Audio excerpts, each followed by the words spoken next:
All right, trying this again. Sorry.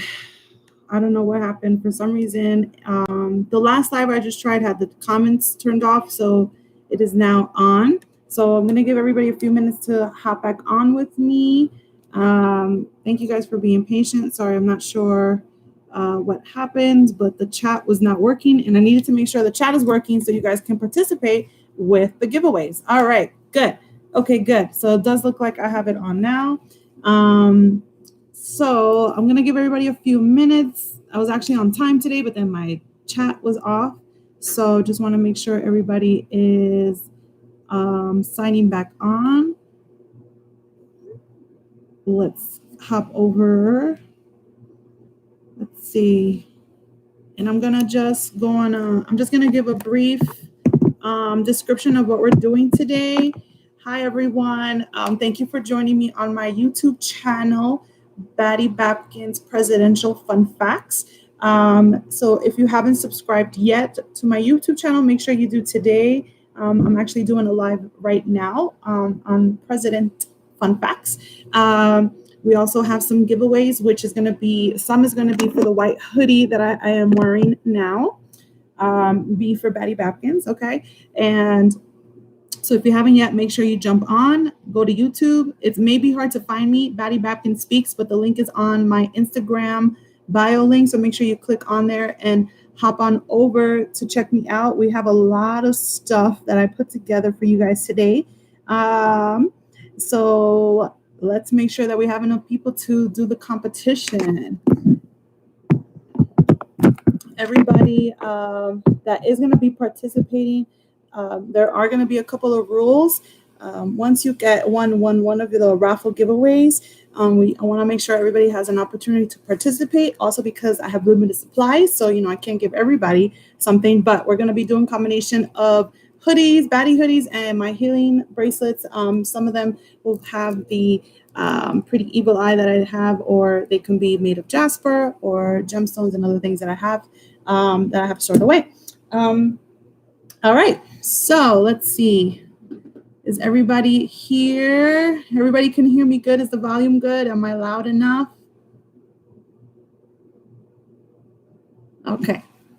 So it looks like I have about 3 people on now. Let's see if we could. Okay, good. 4. Good. All right. If I could get 5 people, then we could start the game. So let's get one more person on here. All right. For everybody that's watching me on Instagram, make sure you hop over to my YouTube channel if you guys want to participate in the live giveaway. All right. I'm in my session on, where am I? On Instagram. All right. Thank you. Okay. So ended that on that side. Just kind of direct everybody to the channel over here. Okay. All right. So today we're talking about presidents. I found a lot of interesting things, and it was so hard to kind of navigate through all the history. I got a lot of interesting facts for you, and I try to filter down as much. I didn't touch on all of the presidents, so that is a hint I'm gonna give you. I'm kind of bouncing around all the timelines. And I got sorry, I forgot my train of thought. So I'm bouncing around the timelines. So let's start off with my intro. So the White House is known for its elaborate parties. So did you guys know that U.S. President Andrew Jackson's inauguration was at the White House, was actually an open invite? So he allowed the public to come to the party for his inauguration. So you can imagine how much of a hot mess that was. The public got so drunk and trashed the place that they wouldn't leave the house. So they actually, the staff of the White House had to tempt them by using punch bowls full of cocktails of whiskey and orange juice to lure the people out. So they was definitely back in the party stage back in that time. So they were not the only people that partied in the White House, but definitely was one of the biggest parties where the actual public was invited to. So that's pretty interesting. Too bad. Imagine if they did that nowadays. Okay, so for my first fact giveaway question, now I'm just going to go over the rules one more time. Please allow everybody to answer. The first one with the first right answer is the winner. We're giving away the white Baddie hoodies in honor of President's Day. And we also have some healing bracelets, and I have little surprise goodie bags that have treats in each of them. So you guys will be getting that out as well. Okay. All right. So let's see. Oh, and in order for you guys not to lose track of my live, make sure you have a separate phone or a tablet that you guys can do the research on, and make sure you drop it into the chat below. Okay. So did you guys know, or no, I'm gonna have you guys look it up. So how many presidents were there before George Washington? So George Washington was not the first president. So how many presidents were there before George Washington?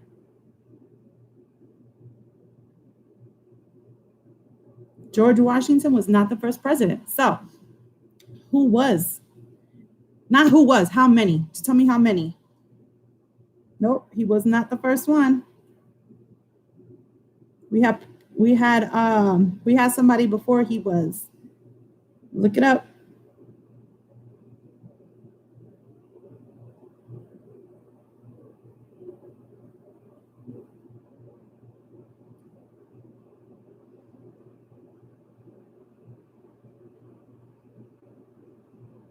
How many presidents were there before George Washington? I see some numbers in there, but they're not matching the numbers I have.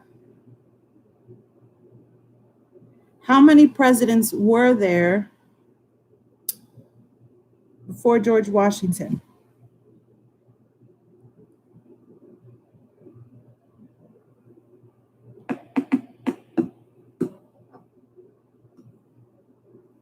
We're looking at a single digit number. A single digit number.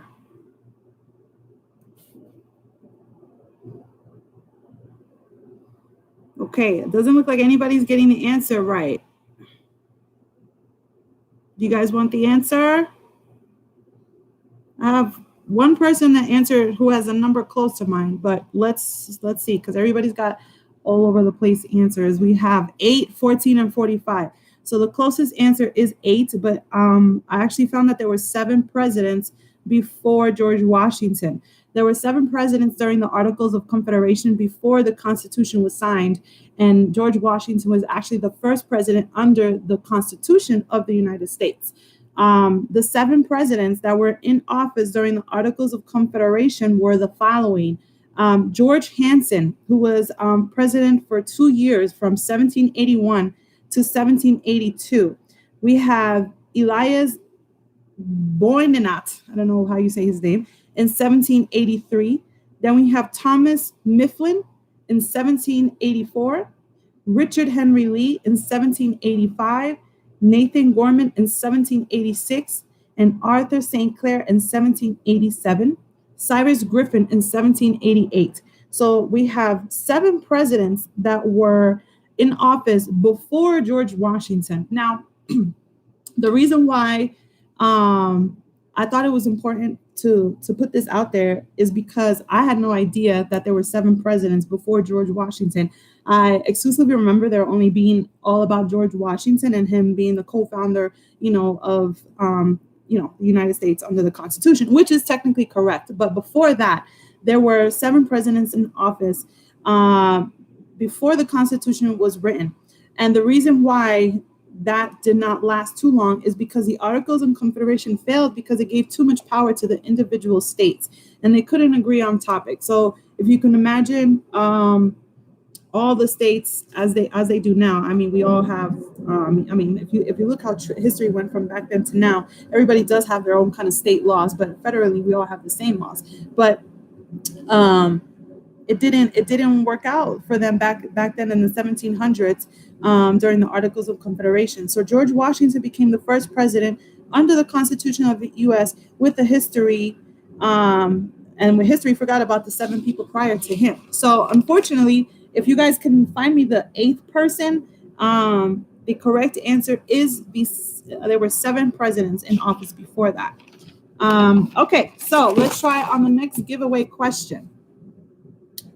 Are you guys ready? Let me know if you're ready. Get those research fingers going. Which president was elected to serve 2 different governments, the Union and the Confederacy? Which president was elected to serve 2 different governments, the Union and the Confederacy? Who was that? And this will be for the first Baddie hoodie giveaway. All white with a hoodie. I think I'm wearing a medium size.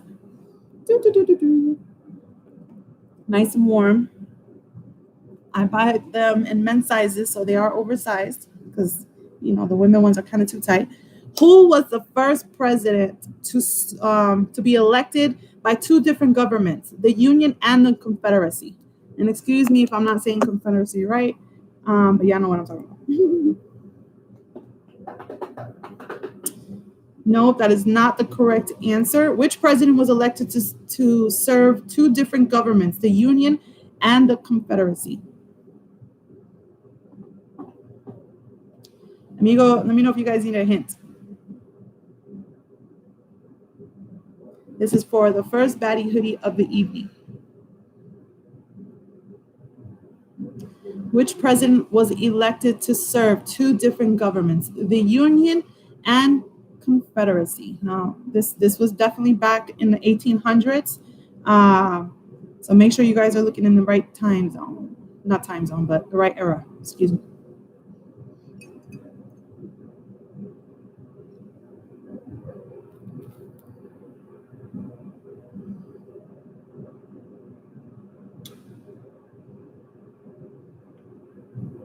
Let's see. I have some answers, but not the same one that I have. I got two people with the same name, so let me double check because it's not who I got. Let's see.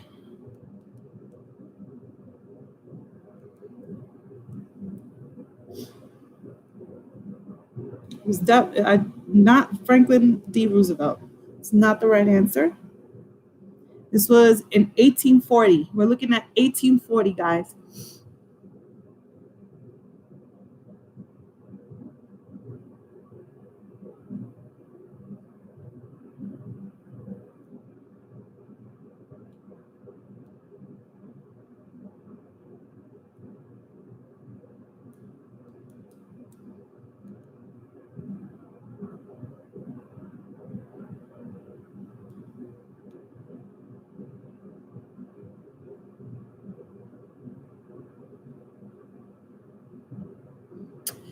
Okay, we have, good job. Okay, we finally got the right answer. Good job, Miss Teresa. John Tyler, who was the 10th president, was the first person to be elected by both governments, Union and Confederacy. So congratulations on winning the first hoodie of the night. Okay. Mr. John Tyler was a president in the early 1840s. He was a native Virginian and supported many policies his party did not to name two, states' rights and slavery. 16 years after leaving office, when Civil War was inevitable, he chartered a peace conference between representatives from North and South, with the goal to keep the Union intact. When that failed, Tyler embraced the Confederacy and urged fellow Virginians to join him. So, unfortunately, he did want to join the two unions, but when he saw that it was not working and both North and South couldn't agree, he opted to be a native Virginian to the South. So, and then he urged fellow Virginians to join him. So that is the first person that was elected by both the Union and the Confederacy. So let's see. All right, so I have a fun fact here for you guys. So did you, a lot of these people, you probably guys don't even remember because I didn't when I was looking all this up, but Mildred Fillmore, he was the 13th president and was shouted out to be the most handsome man in 1885 by Queen Victoria. His house was also inked in April of 1865 because it wasn't draped in mourning for Lincoln's assassination. He was actually out of town at the time, but when he did come back, he did drape the windows in black drapes when he returned. So that was a sign of mourning that they had in those times. And unfortunately, Millard Fillmore, even though he was deemed the most handsome man by the Queen Victoria, he was not forgiven for not, I guess, being on time with draping his house and mourning for Mr. Lincoln's death. Okay. All right. So are you guys ready for the next giveaway question? This giveaway question is going to be for one of my healing bracelets. So Which presidential candidate used the slogan? All right, so pay attention. Which presidential candidate used the slogan, "We poke you in 44, we shall pierce you in 52"? Which presidential candidate used the slogan, "We poked you in 44, we shall pierce you in 52"? We poked you in 44, we shall pierce you in 52. After I made the connection, I thought that was a pretty slick metaphor for him to use. Thank you guys for joining me tonight on the Presidential Day Fun Facts. This, again, is a prize with a healing bracelet. Let me grab some while you guys are looking this up. Which presidential candidate used the slogan, "We poked you in 44, we shall pierce you in 52"? I think that's a hard one. You guys let me know. Let me grab some bracelets so you guys can see what healing bracelets I'm talking about while you guys look that up.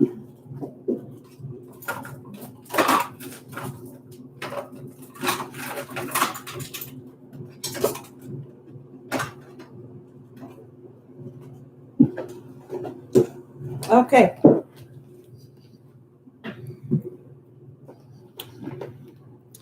All right, good job. Yes, Miss Claudio, Franklin Pierce. He used the slogan. He was the 14th president. Good job. He was the 14th president, and he used the campaign slogan, "We poked you in 44, we shall pierce you in 52." He used that because, yes, he did reference James K. Polk. So good job, Teresa, on that. But Franklin Pierce was the one that used that campaign slogan for his campaign. So I think that's pretty awesome. So let me just make a note. And then these are so just to show you guys the healing bracelets, this is lapis. So these are the ones that will be also given away in combination with the hoodies. Okay, so good job. And I have different ones. It's not just that. We have lava rocks and tiger eye with the tiger eye heart. So I'll be picking between off of those. Okay, all right. So are you guys ready for a fun fact? Good job, guys. I hope you guys are enjoying this. Yay! Yeah. Okay. All right. So for a fun fact, did you guys know that one of our ex-presidents was an elite wrestler before his political days? He once challenged a crowd and told the crowd, "I'm the big buck of this lick. If you want to try it, come on and get your horns wet." Hey, no one accepted the challenge. So Abraham Lincoln actually said this. So Abraham Lincoln was a wrestler before he got into politics. And obviously he has some cojones because he wasn't scared to challenge anybody. So that's exciting to find that out, that, I think he's probably one of my favorite presidents. A lot of history in that family period. I could have done a whole segment just on his family. So he was a wrestler and he dared people to fight and nobody ever answered the challenge. So are you guys ready for the next giveaway question? You guys ready? This might be hard to find out as well, but let me know. Oh, actually, I just realized I jumped a gun. Oh, well. All right, I was trying to keep everything in time lapse, but all right. I gave you that before. It's all right. We're just going to keep going. All right. Who had a desk folder labeled A for assassination in the Oval White House? Who had a desk folder labeled A, okay, A for assassination?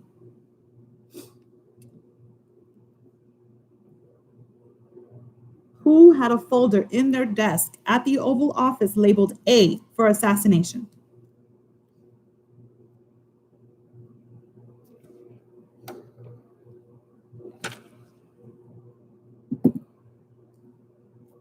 Who had a folder desk labeled A for assassination?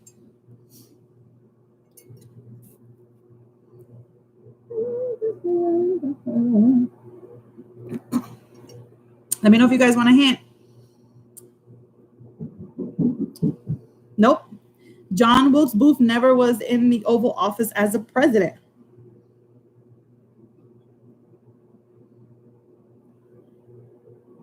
He was actually an actor.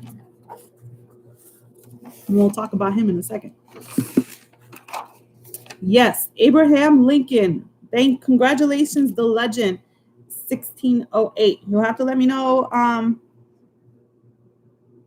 how to get a hold of you so I can definitely send you over our little surprise pop-up. Okay. Legend 1608. Correct. So Abraham Lincoln received so many death threats that he had to keep them organized in a folder. It's Josh. Oh, hey, Josh. Thanks for joining. Okay. So, Abraham Lincoln, this poor man, that history, I'm telling you, like I kind of got caught up on Abraham Lincoln. He had, there was so much to that family, but he received so many death threats that he kept them in a freaking folder. He kept it in a folder. All right. Despite, and just a little history about, I try to keep it short. Like I said, I've heard so many interesting things about Mr. Lincoln. But just to let you guys know, despite all the death threats, he never feared for his life. And he didn't believe, poor guy, he didn't believe assassination was in the American spirit. If he only knew, right? Also, hours before his assassination, he created the secret seal. So the Secret Service seal. So he's, I would have loved to see what he would have accomplished, given more time, like so many other presidents that were cut irreversibly short their time with us, but hours before his assassination, he was still able to provide one more thing to the U.S. government, and that was creating the Secret Service seal. He was also, now to answer the question of John Wilkes Booth to one of our subscribers, he was actually an actor, and crazily enough, he was Abraham Lincoln's favorite actor. So Abraham Lincoln's favorite actor was actually the one who assassinated him by shooting him in the back of in the head while coming to watch a play that he was in. He actually saw about, I think, I want to say he saw about five. I think I read 5 or 6 plays that John Wilkes was in. And Abe was a big fan of his. And in one of the pictures that I found online, sorry I couldn't upload any of the pictures. I haven't found that, figured out how to do that yet. But one of the pictures where Lincoln made his speech, you see John Wilkes Booth behind him, and witnesses were said that he became really irritated during his speech about abolishing slavery. And John Wilkes Booth actually said that would be his last speech ever, and it actually was. So he came through with his promise, and he did shoot Mr. Abe Lincoln while he was holding hands with his wife, watching the play. His bodyguard actually had told Abe, his bodyguard actually told reporters that Abe Lincoln had three in a row. He had dreams 3 nights in a row about him being assassinated. And every night that when he would go out, he would say, good night. But the last time that he left the house, he actually said goodbye to his bodyguard. So it's just kind of chilling how Abe kind of had a sixth sense about that, about a premonition about how he was going to die. Another fun fact is that Theodore and Eleanor Roosevelt, when staying at the White House, reported sightings of Abraham Lincoln's ghost. So I don't know about still, because at least from any of the modern day presidents, I haven't heard any of those sightings. But other people also saw Abe Lincoln's ghost, and that was Margaret Truman, Winston Churchill, and Henry Seymour. And actually, in my notes later on in this session, I'm going to share some more information that can kind of connect why maybe his ghost is still in the White House. Another interesting fun fact about Mr. Abe Lincoln, I mean, he has tons and tons of facts, but I don't know if anybody knows. Do you guys know that there's 2 celebrities alive with us today that are actually related to Mr. Abe Lincoln? And when I say these names, you guys, like, if you guys don't know, does anybody know? Let's see first. This is not a giveaway question. This is just a fun fact that I wanted to share with you guys, because I know some of you guys love these actors. I'm a fan of one. The other one, I like him, but I'm more a fan of the other. Abe Lincoln, his 2 Hollywood ancestors are Tom Hanks and George Clooney. So Tom Hanks and George Clooney are actually related to Abraham Lincoln. Lincoln's maternal grandmother, her name was Lucy Hanks, and Clooney is Lincoln's half cousin, 5th times removed. So, and And just to kind of with just saying that those type of men, they kind of have that, especially Tom Hanks. He has this aura of do-gooder in him, and I know he's an activist as well. So, the apple doesn't fall from the tree. Okay. All right. So let's get ready for our next giveaway question. Let's see. Okay. You guys ready? We still got some viewers. All right. Which president? This is for the next giveaway. This is also for the next hoodie giveaway.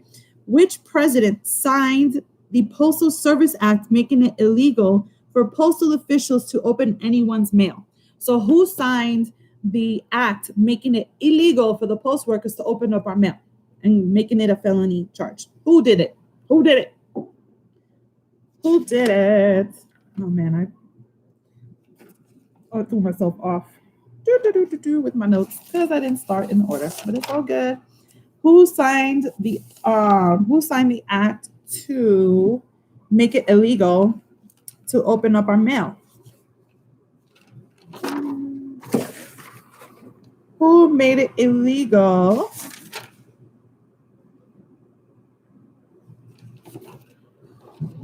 Who made it illegal for the post office people to not open up our mail? Correct. Alexandra. George Washington. All right. So since you did already win a hoodie, you're going to be getting a bracelet instead. Okay, my friend? Because we're not doing double gifts. So good job on that answer. Let me write you down as the winner for this. You guys are going to get a big old package. All right. Congratulations, Teresa Alexandra. George Washington was the person who signed it to make it illegal for these post office people to open up our mail. He did that on February 20th of 1792. A lot of things that I found were done this month. So we're going to pay homage to that. So yes, George Washington signed that seal. Good job, Alexandra. A fun fact about Mr. George Washington is to show that he was not always coming in shmoney.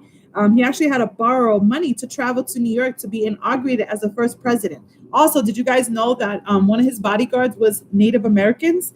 Was a Native American that served as Mr. George Washington's bodyguard. I have a lot of stuff about him too, but I've kind of like been jumping all over the place. But Mr. Washington, he borrowed money to go to New York to go get inaugurated for his own inauguration. And I also found something else that he wanted to do to New York, and obviously I had to put it in here because he wanted to burn down New York City. And I thought that was pretty crazy that Mr. George Washington at one point wanted to burn down New York City. You guys want to know why he wanted to burn down New York City?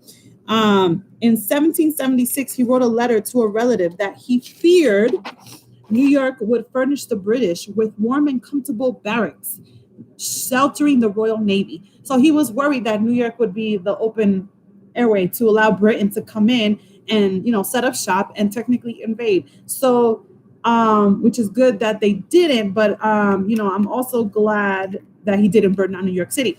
However, New York City did burn down, but it had nothing to do with George Washington, because actually Congress overruled him in September 1776 to not burn down New York City. But however, New York City still burned down, and no one knows how this fire started, but it's that Manhattan actually was in flames of the southern tip, from starting from Broadway to Hudson River. So that whole area in 1776, I want to say about the same year, the southern tip of Manhattan was burned down. Nobody ever figured out what happened. They do consider it arson, but nobody figured out who started the fire.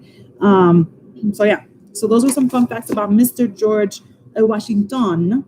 Now, since I got out of order, let me make sure my notes make sense, because I was trying to go in chronological time order. Okay.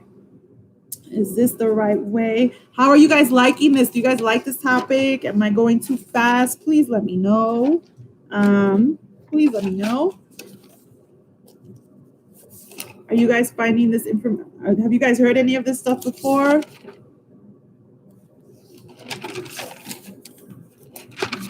Cool. I'm glad they didn't tell him to burn down New York, even though somehow it did anyway. Okay. All right. So are you guys ready for the next giveaway question? Are you guys ready? Okay. Get your Google fingers ready. Which two? Oh, and you guys have to give me the answer. Don't tell me one answer and then send a second comment. Try to give your answer in one whole comment. Okay. So which two presidents died on July 4th? Two presidents died on the same day. Crazy. Same day. Same day. I'm just gonna say that so that way I don't give too much away. Same day. Not actually, I wasn't even going to include that in here, but whatever, it's in here. Like I said, I found a lot of facts. Some I didn't include, some I did include, but maybe towards the end, if we have some more time, I'll share. Which two presidents died July 4th, guys? Wrong. Wrong. July 4th. Good job. Well, actually, we have, let me see. Okay, so Angie, good job. John Adams and Thomas Jefferson were two presidents that died on the same day in the same year, July 4th, 1826. These presidents, they had like a weird connection. As I was bouncing around and trying to organize my facts here, these two presidents had a lot of stuff in common.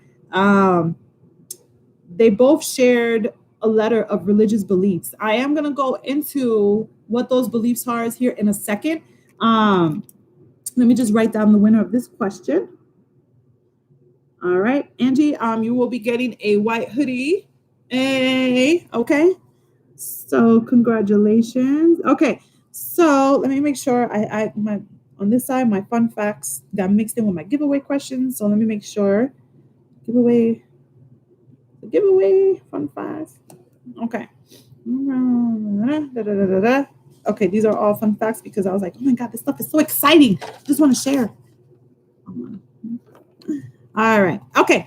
All right. So now this is going to be my second giveaway question. And this is going to be, I love this. And if you're a man and you win, I also have men bracelets, kind of similar to this.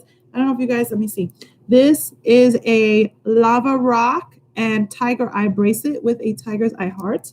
Very good for protection and centering your mind and focus and staying on track. Okay, so for this winning bracelet, which presidents, plural, were Christian deists and did not believe that Jesus Christ was divine?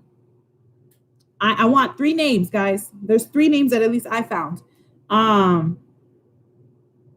Which three presidents did not believe that Jesus Christ was divine?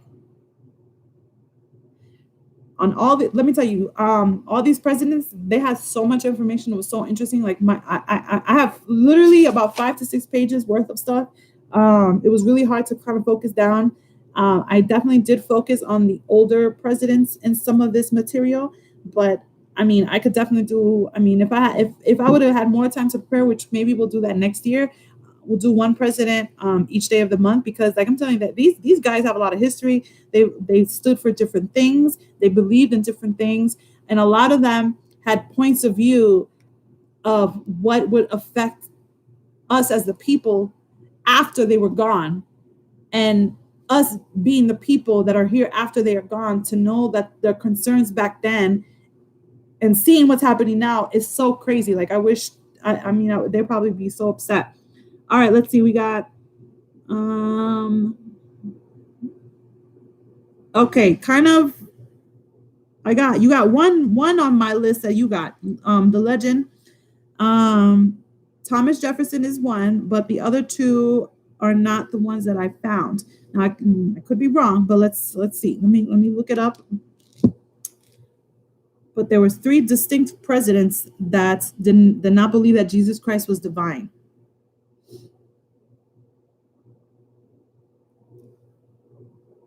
You guys are saying Lincoln, and I don't even have Lincoln on this list. So let me see.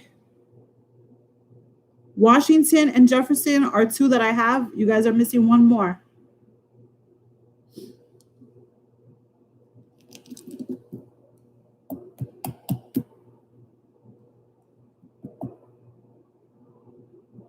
One more.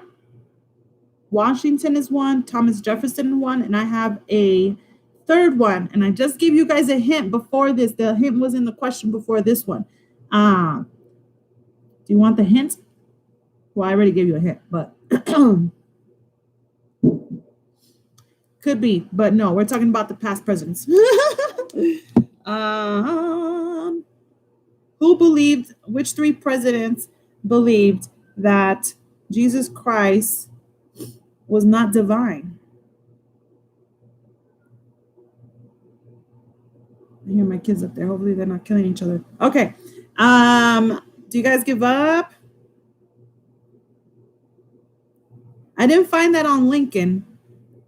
And I was reading a whole lot about Lincoln, so it could have been missed. But I'm going to give you guys the answer because some of you guys have two people and one extra. So giving you guys the answer for this one. George Washington, John Adams, and Thomas Jefferson.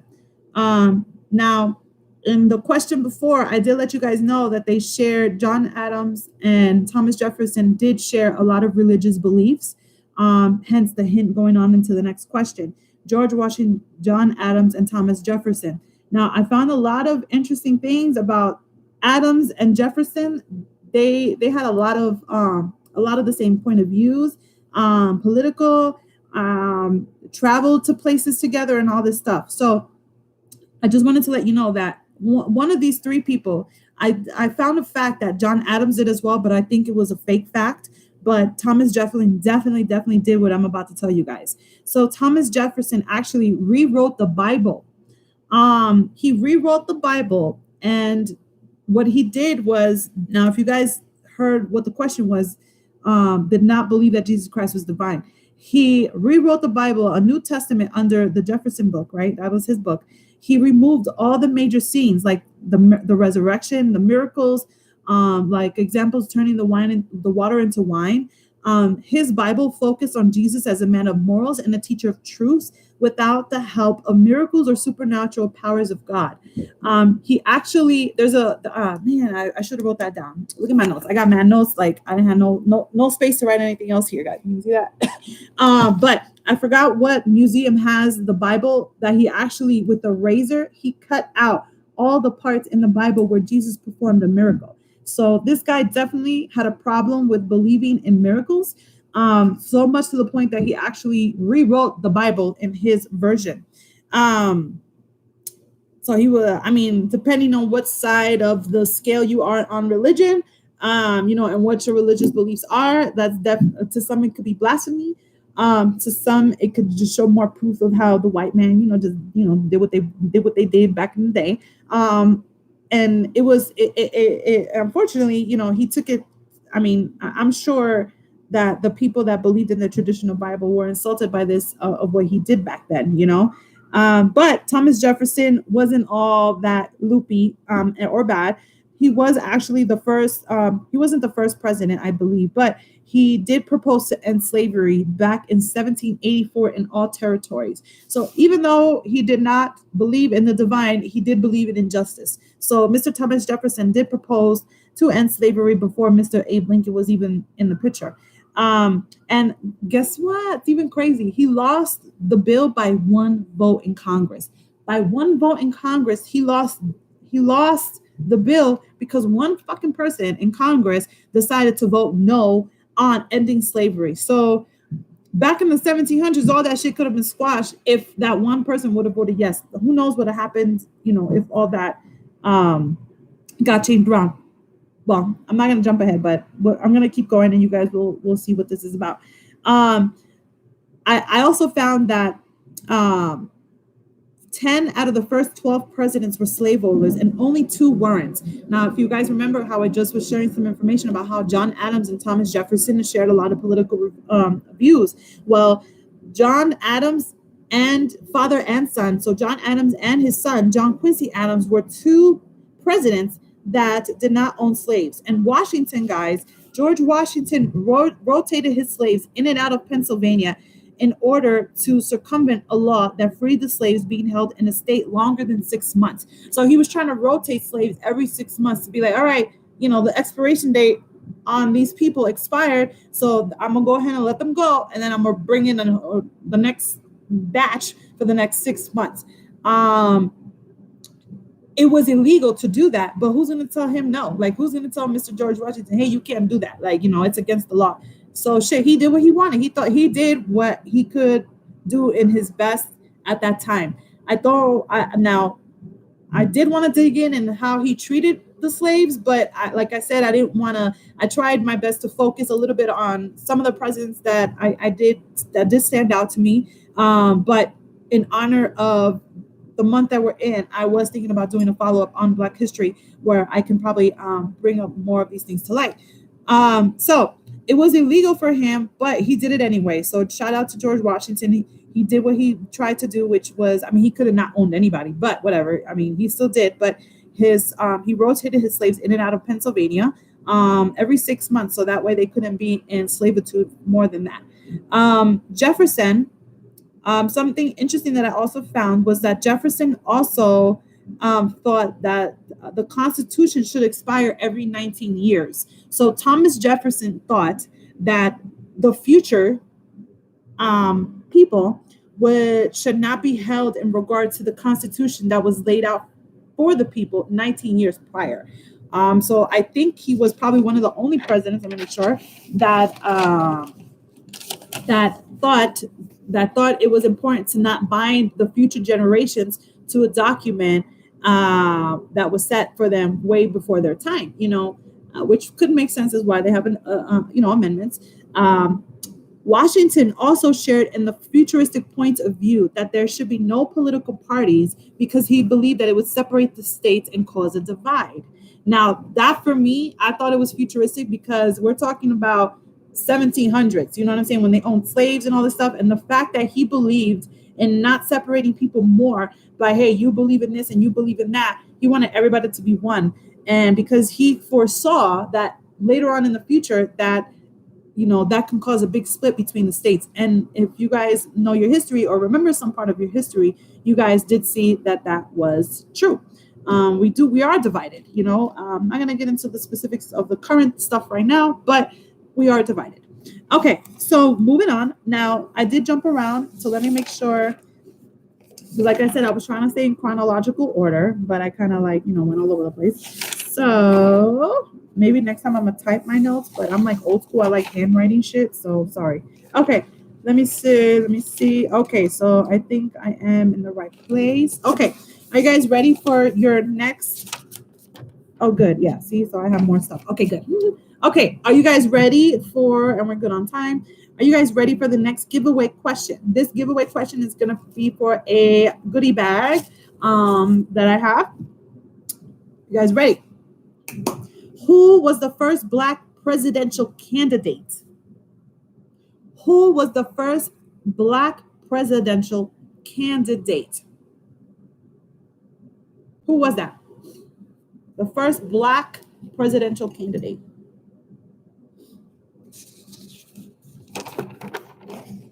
And this is for our little treasure goodie bag. I put and there's more than one thing in these. So, who was the first Black presidential candidate? So let me tell you something about that answer. I'm gonna cover it in the Black History Month segment that I'm gonna do later this month. But John Hanson, I'm gonna have to do some real research. That is not the correct answer as of yet. But I am going to be doing some digging. John Hanson was one of the first presidents during the Articles of Confederation, but he was white. The other John Hanson was actually a congressman, and he was and he served, I think, in Liberia. Frederick Douglass. Good job, Angie. Yes. So Mr. Frederick Douglass was the first presidential candidate. Now, I'm going to circle back to John Hanson because when I was looking through all these facts, I was really looking for where the ethnic ties were in our government. And I was really hoping to find more information about John Hanson really being the first Black president. But upon digging, and if Google is biased, they're only talking about the white presidents. So I'm not going to say they're biased, but I'm just saying I didn't find anything relatable. So with John Hanson, I do want to go in and do some digging, but that means me going to Barnes Noble and actually maybe meeting up with an historian. So I did want to go the extra mile and kind of figure that out, because upon looking for Mr. John Hanson, the Moore president, and for any of you that don't know, Moors, Moor, is what they use, is the term that they use to call Black people back in that time era. So there is dialogue where it shows John Hanson Moore, showing the distinction between the white John Hanson and the Black John Hanson, was president. But when I was looking more into it, it looks like he was a congressman and then president of Liberia. So don't quote me on all that, but that is something I did want to talk about for the Black History Month segment, because there's a lot of stuff that upon me looking for Mr. John Hanson and Frederick Douglass, I found more and more information. So stay tuned for that one. That one's going to be good educational. Okay, so going back to Mr. Frederick Douglass, good job, Angie, for that answer. In 1872, he became the first Black presidential candidate. And what's interesting enough is, well, let me read you what I wrote. You know what I mean? He was born a slave in Maryland. His exact date of birth is unknown, so he chose February 14th as his date of birth. So shout out to Frederick Douglass. His birthday just passed, at least the one he chose. So happy belated birthday. He was of mixed race. He was Native American, African, and his father was white. Mr. Douglass secretly taught himself how to read and write. In 1872, he became the first African American nominated for vice president of the U.S. as Victoria Woodhull's running mate on the equal right ticket. Don't forget that name, Victoria Woodhull. I'm going to talk to you guys about her in later on in the segment. So he was the running mate for Victoria Woodhull. Now, Victoria Woodhull was a woman. Okay. I'm not gonna give too much away, because then that's gonna lead into my other segment. But she was a woman, so he was chosen to be as her running mate. He was actually nominated without his knowledge. He did, and what's funny enough, he didn't campaign for it, or acknowledge the fact that he was nominated for vice president. He definitely something doesn't look like he wanted to do, but the people that were there definitely wanted to see him in the office. In that year he was a presidential elector at large for state of New York, and he took the state's votes to Washington, D.C. In early June, unfortunately, his home in Rochester, New York was burned down. There was extensive damage, and he then moved to Washington, D.C. So this guy, I mean, there's so much material on him alone that it's fascinating. I mean, he was an activist for men's and women's group. Oh, actually, I put it down here because, like I said, there was so much cool stuff. He worked for equality for African men and women. He actually did not accept the right to vote as a Black man if women could not claim the same right. He suggested that the world would be a better place if women were involved in the political sphere. So kudos to Mr. Frederick Douglass for, you know what I'm saying? Like, talking about women need to be involved in all things political. He's right. Okay, so let's jump into the next question. Are you guys ready for the next giveaway question? Are you guys ready for the next giveaway question? And if you guys have any questions, or if you guys do want me to elaborate on more topics, let me know. Like I said, there was so much fascinating there's so much fascinating history that I couldn't write it all down, but it was definitely something worth to go back to and look to, which is what I decided to do with the Black History Month. Okay, so my next giveaway questions. Are you guys ready? Go upstairs.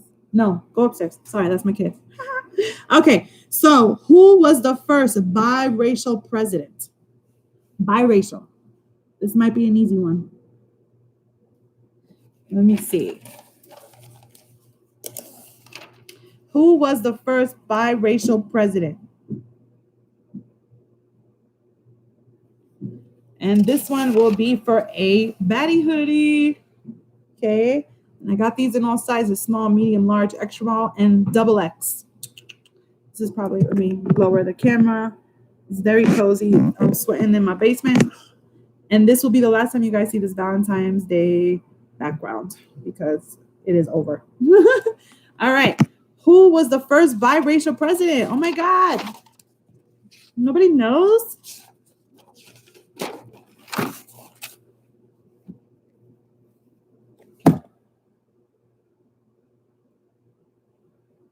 That's not what I got. Was Eisenhower biracial?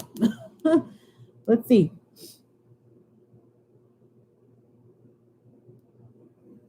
The first biracial president. Let me check this out.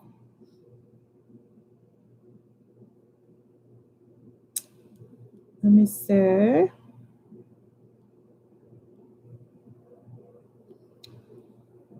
Who was the first biracial president? Okay, Alexandra. That is the answer I got. Mr. Barack Obama. That's the answer I got. Was Mr. Barack Obama. He was the first biracial president of the United States. And let's see, I saw some, a lot of us know about Mr. Barack Obama, so I don't want to flood you guys with stuff that some of you already may know, but I do want to share a tweet that he just posted up today that got Trump on fire. Was that he did post a tweet today talking about how 11 years ago today, near the bottom of the worst recession in generations, he signed the Recovery Act, paving the way for more than a decade of economic growth and the longest streak of job creation in American history. So he definitely wanted to put that out there for all of us and let us know that that was something that he did. And of course, Mr. Trumpola was pretty pissed off about it and tried to discredit that. And as you guys know, Obama's out here pretty much undoing everything that Barack Obama did, which is a shame. Yeah, it's a shame. So that is what we got going on with Mr. Barack Obama today. So it is refreshing to see that Obama's still around. If you guys want to hear what Mr. Donald Trump had to say about Mr. Obama, he did post that, did you hear the latest con job? So he's calling Obama a con artist. President Obama is now trying to take credit for the economic boom taking place under the Trump administration. He had the weakest recovery since the Great Depression, despite zero Fed rate and massive quantitative easing. Now, best jobs and numbers. Unfortunately, Donald Trump is quick to put his opinion out on Twitter. But yeah, so that was our first biracial president with Mr. Barack Obama. Are you guys ready for our last and final giveaway? Are you guys ready? And don't come off of this because I have a whole section that I think is really important for all you females that are listening to me right now, for you guys to make sure you catch the next prize because I think it's pretty empowering. So the last giveaway question of the night. Let me write Teresa's name for the winner. I believe you did win a hoodie already, so you will be getting a healing bracelet. Okay, so who was the first Hispanic candidate to run for presidency? Who was the first Hispanic candidate to run for president? That is the last giveaway question of the night. But like I said, please do not tune out. I did find something that I wanted to share with you guys. Who was the first Hispanic candidate to run for president?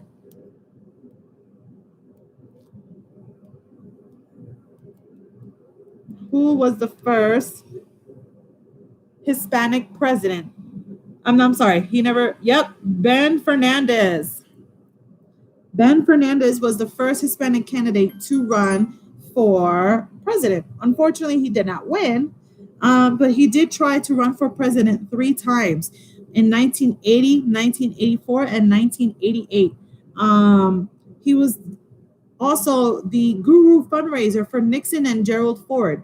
Hernandez was an adamant supporter of the Hispanic movement within the government. And back in his college days, this is something, I'm going to share it to you. Back in his college days, someone told him that the Republican Party was part of the rich people. And he said, sign me up. Something that the reason why I wanted to tell you guys about this is because I can't help but remember back what George Washington said back in 17 whatever, about not wanting political parties because it causes separation. Right here, we have somebody that told Mr. Ben Fernandez that the Republicans are the ones with the shmoney. So obviously denoting that the Democrats are the poor ones, you know. So it's just this was something that to me personally, it kind of like linked how perceptive our old presidents were towards the future and not wanting political parties, and wanting to end slavery, and just kind of foreseeing the direction of what they thought the country shouldn't go into. And in some cases, we did get to the extremes that they didn't think we should. The person that told Fernandez this was just some college person, but it definitely carried him the ideology of wealth separation and wanting to be wealthy, because Ben Fernandez was poor at the time. Well, not at that time, but he was poor in his upbringings. Mr. Ben Fernandez became the national co-chairperson of the finance committee to re-elect the president, Mr. President Nixon at the time. This campaign was the first in history to outreach to Hispanics. Later, he appeared before the Senate in the Watergate Committee on November 8, 1973, to deny allegations of wrongdoing, of promising government favors in return for campaign contributions. Did he do it? I don't know. But I just know that, I mean, thankfully we have a lot of Latinos and Hispanics representing us now in the government officials. And, you know, hopefully they are learning from the past people's mistakes or not mistakes, but, you know, to each his own. He did it. He wasn't that, but, you know, that didn't stop him there. He was later appointed as a special ambassador to the Republic of Paraguay. In 1967, he was one of 5 World War II vets who came together in Washington, D.C. to discuss Hispanics movement in American policies. Sorry, I was chicken scratch here. He co-founded the Republican National Hispanics Council and was elected as the first national chairperson. The group later changed its name to Republican National Hispanics Assembly, and it became a branch of the Republican National Committee under the leadership of the RNC chairman, George H.W. Bush. So it's good to see that he definitely set up some structures that are still in existence today. So that's what I have for the rest of my giveaways. So congratulations to all the winners. For those of you that won in my Valentine's Day challenge, you guys, if you guys participated tonight, you guys will be getting all of that stuff shipped together.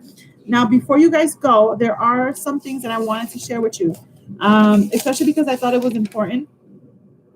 And I'm going to tell you why I thought it was important. Behind every man, there's a saying that goes, behind every man, there's a strong woman, or there's a woman, right?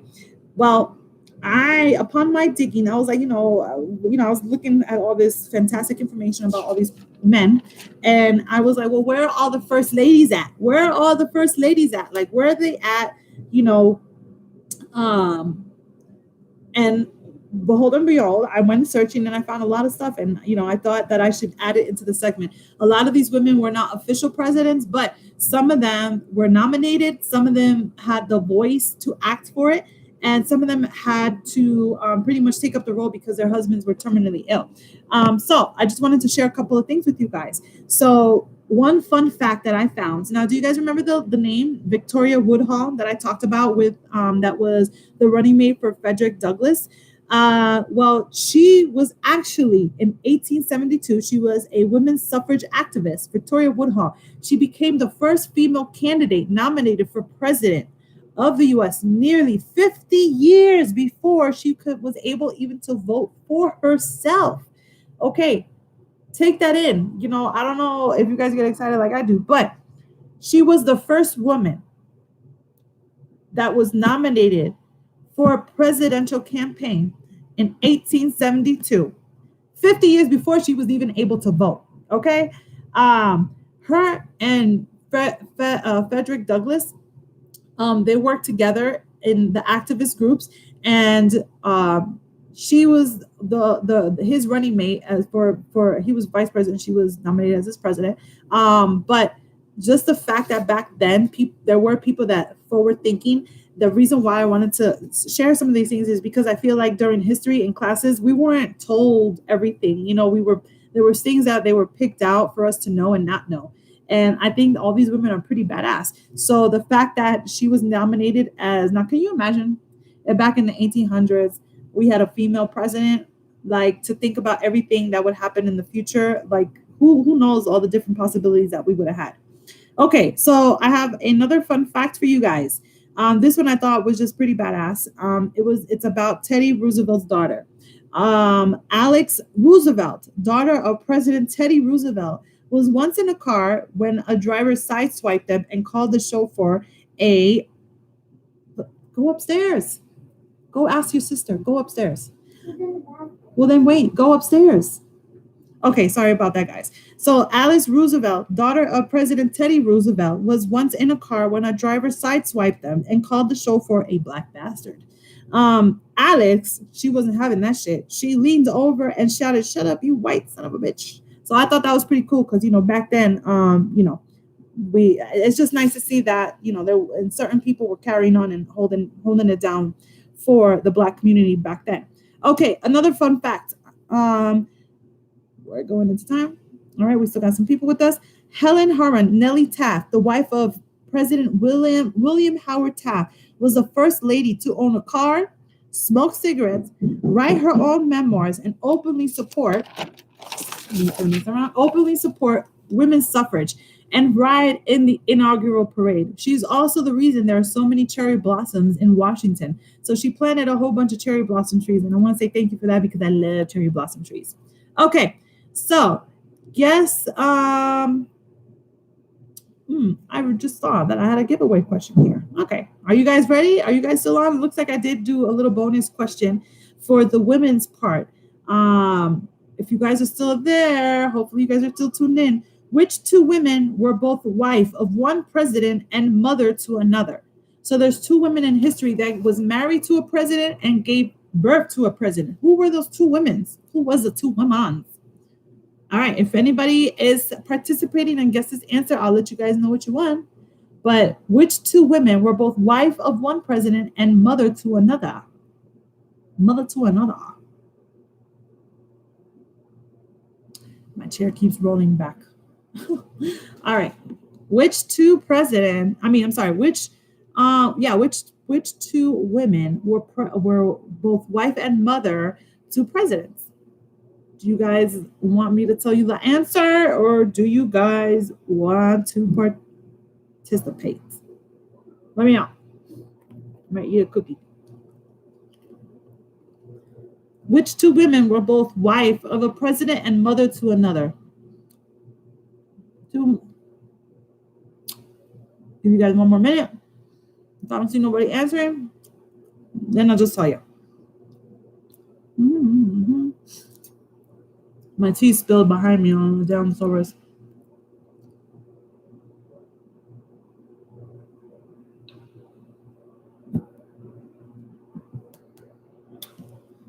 Oh.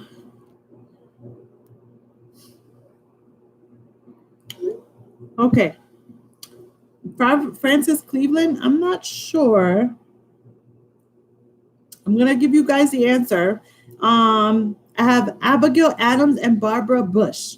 Abigail Adams was married to John Adams and gave birth to John Quincy Adams. And Barbara Bush, well, she was married to the Bush and gave birth to the other Bush, So that's, those are the two that I found. Oh, Teresa, tell Teresa stop giving you the wrong answers. All right, so we got Abigail Adams and Barbara Bush. So Abigail Adams, she was a badass. Let me tell you about her. She was the key advisor to the president. She was also often referred to as Miss President. So she just wasn't the first lady. She was a key advisor. Another first lady, Edith Wilson, she actually took over decision-making for the president when he suffered a severe stroke in 1919. It's really unclear till this day how many decisions were made by the wife, Eden, and basically, let's see, which ones were her husband, because he suffered a stroke and he was out for a few months. Okay, so that was about Miss Edith Wilson.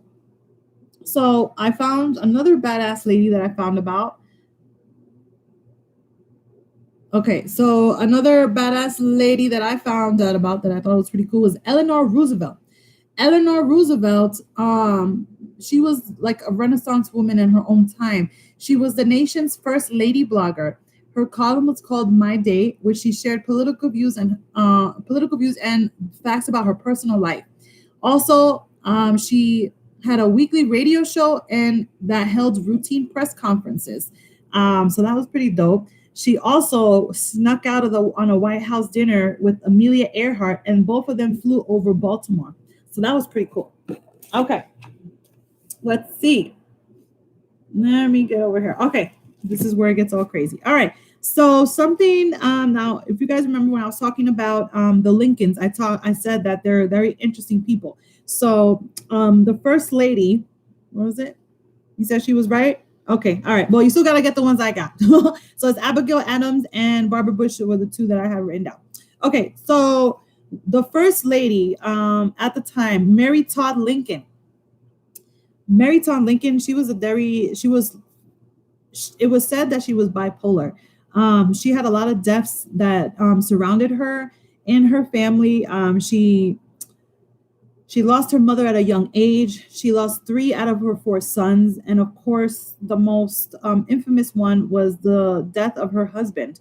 And unfortunately, I don't know if you guys remember, but she was holding on to Mr. Lincoln's hand when he was shot in the back of the head by John Wilkes Booth. Um, Mary Todd Lincoln. Now, this is the link that I was telling you guys about maybe potentially seeing the ghost of Abraham Lincoln still in the White House. Was that Mary Todd Lincoln? She actually performed seances in her house. About 8 of them is what was recorded in what is called to be the Red Room of the White House.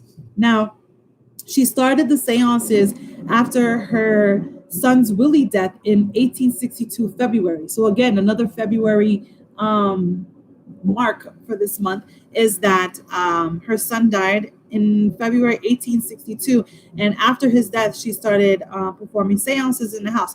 And me, I'm not no whatever, but I'm just saying that it could be a reason why Lincoln's ghost is still seen in the house, because if she's performing seances in which where it was confirmed, there's a whole book about it that I was reading before I came on with you guys. That's why I said there's so much more to that family than we know.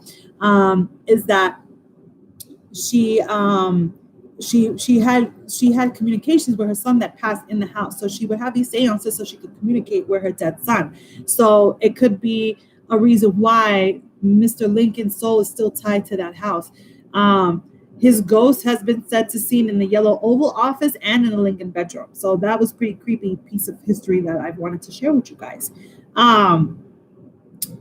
Also, another person, just to show you about women's intuition, there was a person that was supposed to join Lincoln at the theater that night, but his wife convinced him not to go, and that saved his life, believe it or not. But Julia Grant convinced her husband, Ulysses S. Grant, to not go to the theater that night because she also had a premonition that somebody was going to get killed that night.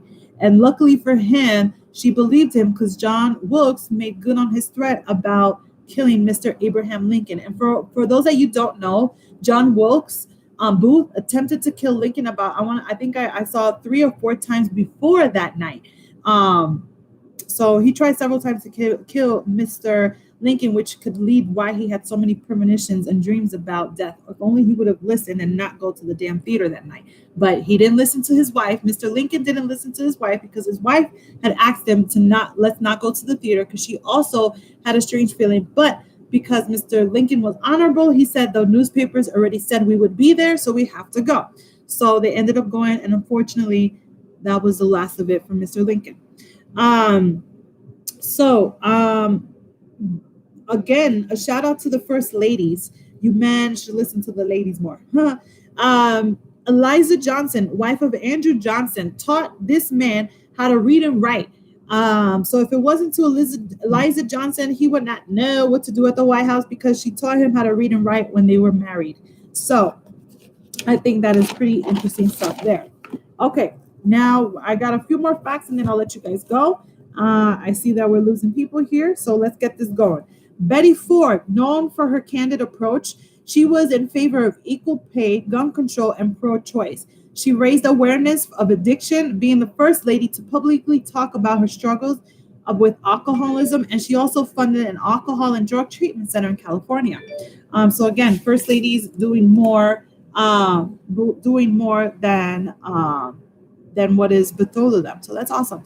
Claudia Johnson, aka known as Lady Bird. This woman, she was a millionaire before she even became the first lady. She became a millionaire after being president of the LBJ holding company and investing in radio and television. So that was pretty dope ass.